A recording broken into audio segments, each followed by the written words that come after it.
Welcome back to the job site. My name is Jim, and I'm here to help you understand the basic safety rules concerning the fall protection requirements on this project. As we discussed earlier, falls are the leading cause of death in construction. Roofing work poses a safety risk for workers because of the high heights involved with installing roofs and can be dangerous even under the best conditions. Even experienced roofers are exposed to unpredictable fall hazards caused by uneven sheathing, sudden gusts of wind, loose roofing materials, and surfaces that become slick when wet or icy. The employer must provide a training program for each worker who might be exposed to fall hazards. The program must enable each worker to recognize the hazards of falling and train each worker in the procedures to follow to minimize these hazards. Fall protection training requirements are found in 1926.503. In all cases, employers must evaluate the hazards and take measures to reduce the risk of falls. Today we will discuss fall protection during roofing operations on commercial-type projects. We will look at the safety required for low-sloped roofs. For definition purposes, low-sloped roofs are equal to or less than a 3 to 12 pitch. Anything else is considered a high-pitch roof. Before beginning the job, focus on identifying fall protection needs. Survey the roof to determine if there's any pre-installed anchorages that can be used. If not, then plan what is needed to protect workers from falls and have these safety measures in place before the workers report to the job. Make sure you inspect the structural integrity of the roof before getting on it. Many workers have been injured when roofs they are working on collapse from underneath them. If you notice signs of structural deterioration, such as dry rot for example, contact a competent person to evaluate the area. Be sure not to exceed the roof's weight capacity when staging materials and equipment. Let's go up to the roof and take a look at the fall protection measures being used by our roofing crew. Here's your harness. Remember, always inspect your harness before putting it on.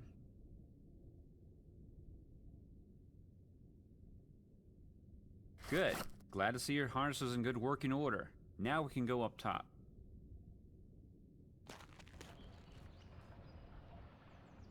Let's take a look at examples of these protective systems, beginning with our harnesses and lanyard. The rules we discussed before concerning the inspection and use of harnesses and lanyards are still applicable in roofing work, especially the requirement of having a 5,000-pound anchor in which to connect your lanyard. Many types of roof anchor systems can provide a 5,000-pound anchor point. Some of them are installed on a temporary basis, while others remain permanently in place. Some roof anchors are made specifically for residential construction, while others can be used in commercial applications as well, including those used in metal roof construction. Contact your local safety equipment supplier for their recommendation of an appropriate anchor to use in your situation. No matter which fall protection system is being used by your company, always make it a point to read the manufacturer's instructions before using their product. Let's take a look at the fall protection needed for a low-sloped roof.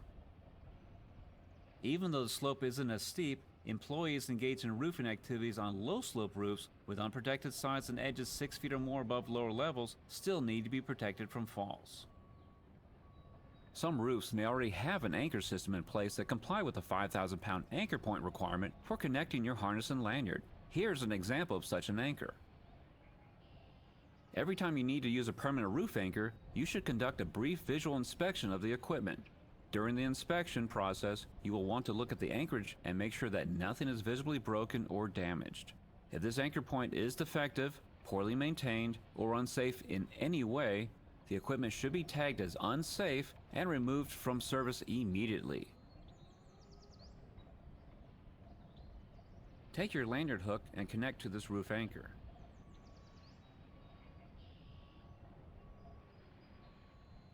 Employers can also use guardrail systems to protect workers from falls. The regulations in 1926.502b state that the top edge height of top rails for guardrails or equivalent must be 42 inches plus or minus 3 inches above the walking or working level.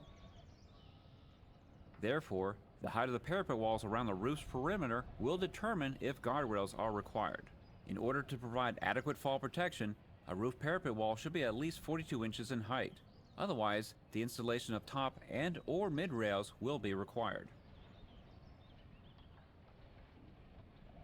Since you're already tied off to the roof anchor, take the tape measure and check the height of this parapet wall.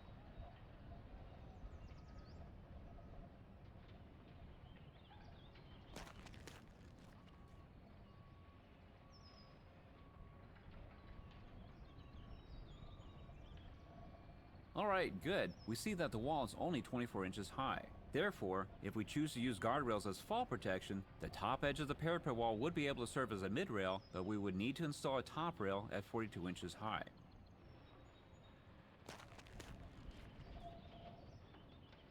OSHA does allow 2 additional options for fall protection on low-sloped roofs.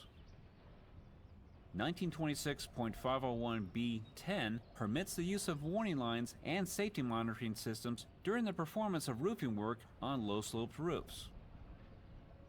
Here's an example of a warning line system. As stated in 1926.502f, this warning line must be erected on all sides of the roofing work area. The concept of the warning line system is simple. If the worker is within the boundaries of the warning line, then no additional fall protection is required. However, if the worker crosses over the warning line, then the worker must be provided with conventional fall protection. Note that only workers actively performing roofing activities are allowed outside the warning line. If mechanical equipment is not being used on the roof, the warning line must be erected no less than 6 feet from the roof edge. If mechanical equipment is being used, then this warning line can be no less than 10 feet from the roof edge. As you see here, all warning lines must be flagged with high visibility material at no more than 6-foot intervals. Warning lines must be rigged and supported so that the lowest point, including the sag, is no less than 34 inches from the walking working surface, and the highest point is no more than 39 inches from the walking working surface. Now, let's look at the use of a safety monitor. Look over on that side of the roof. Here we have a safety monitor watching the safety of the other employees. But not just anyone can be a safety monitor for roof work. A safety monitor must be designated by the employer and must be competent to recognize existing or potential fall hazards. The purpose of a safety monitor is to warn the employee when it appears that the employee is unaware of a fall hazard or is acting in an unsafe manner.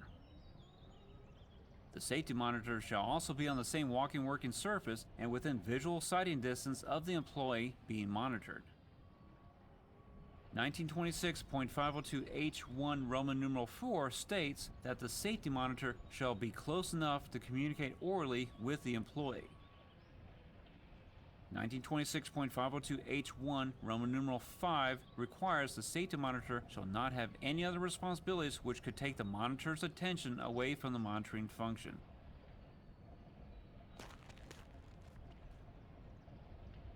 One more thing that I want to mention before we get off this roof is to make sure that you stay safe around skylights and other roof openings. Due to the weak or brittle nature of skylights, never sit on, lean against, or step on a skylight. It may not be strong enough to support your weight. Be especially aware of hidden skylights or roof openings if you're cleaning snow off the roof area.